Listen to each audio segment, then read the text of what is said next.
کیا آپ جانتے ہیں کہ بر صغیر میں کچھ کتابیں ایسی بھی لکھی گئیں جنہیں پڑھنا جرم قرار دیا گیا؟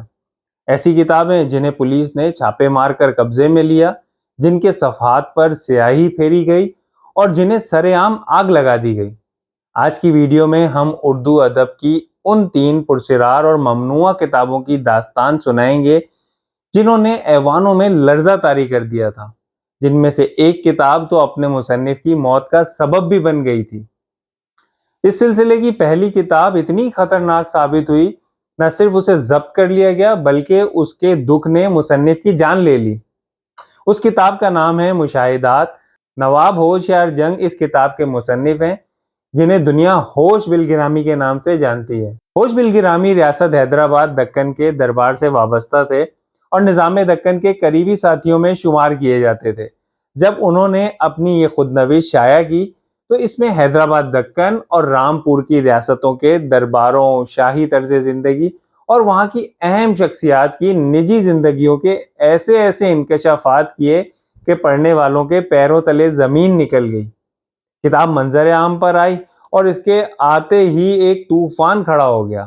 مقتدر حلقے اور وہ شخصیات جن کے بارے میں اس کتاب میں لکھا گیا تھا، وہ اس قدر مشتعل ہوئے کہ کتاب کی شدید مخالفت شروع ہو گئی۔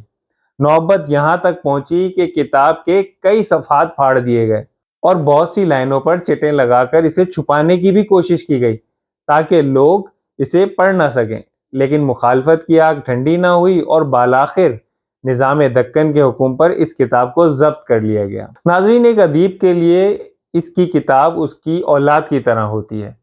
ہوش بلگرامی اپنی کتاب کے ساتھ ہونے والا یہ سلوک برداشت نہ کر سکے اور کتاب پر لگنے والی پابندی نے انہیں ایسا ذہنی صدمہ پہنچایا کہ وہ دل کا دورہ پڑنے سے اس جان فانی سے رخصت ہو گئے۔ اس لیے کہا جاتا ہے کہ یہ کتاب نہ صرف ضبط ہوئی بلکہ اس کے مصنف کی موت کا سبب بھی بنی۔ اب آتے ہیں اردو ادب کی اس دوسری کتاب کی طرف جس نے شائع ہوتے ہی پورے بر صغیر میں ایک طوفان کھڑا کر دیا تھا۔ اس کتاب کا نام ہے انگارے۔ مگر سوچنے والی بات یہ ہے کہ اس کتاب میں ایسا کیا تھا کہ حکومت کو اسے ضبط کرنا پڑا اور اس کی اشاعت کو جرم قرار دے دیا گیا۔ انگارے دراصل 10 تحریروں پر مشتمل ایک مجموعہ تھا جسے 4 ادیبوں نے مل کر لکھا تھا۔ اس میں سجاد ظہیر کے 5 افسانے، احمد علی کے 2 افسانے، رشید جہاں کا 1 افسانہ اور 1 ڈرامہ اور محمود الظفر کا 1 افسانہ شامل تھا۔ جیسے ہی یہ کتاب منظر عام پر آئی، پورے ملک میں کوہرام مچ گیا۔ کچھ حلقوں کی جانب سے اسے فحش اور مذہب دشمن بھی قرار دیا گیا۔ اخبارات میں اس کے خلاف اداریے لکھے گئے، جلسے ہوئے اور اس کتاب کو فوری طور پر ضبط کرنے کا مطالبہ کیا گیا۔ دراصل اس کتاب پر اعتراض یہ تھا کہ یہ ایک خاص طبقے کے مذہبی جذبات اور عقائد کو مجروح کر رہی تھی۔ بالآخر عوامی دباؤ اور ہنگاموں کے بعد 15 مارچ 1933 کو برطانوی حکومت نے انگارے کو ضبط کر لیا۔ تعزیرات ہند کی دفعہ A295 کے تحت اس کتاب کی فروخت اور اشاعت کو جرم قرار دے دیا گیا۔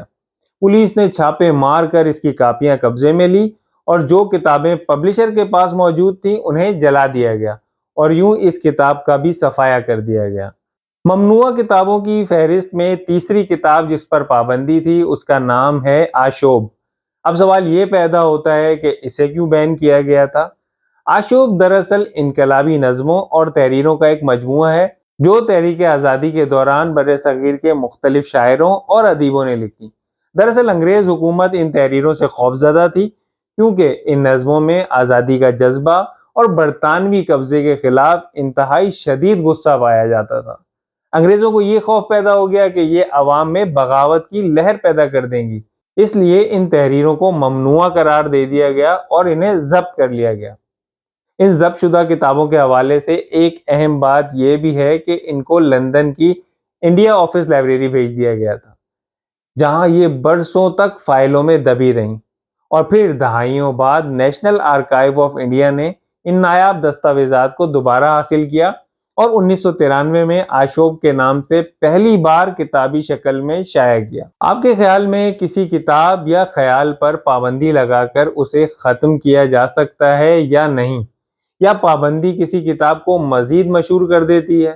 اپنی قیمتی رائے کا اظہار کمنٹ سیکشن میں ضرور کیجیے گا۔ اگر آپ کو اردو ادب کی یہ چھپی ہوئی تاریخ پسند آئی ہو تو ویڈیو کو لائک کریں اور ریڈرز ریپبلک کو سبسکرائب کرنا نہ بھولیں۔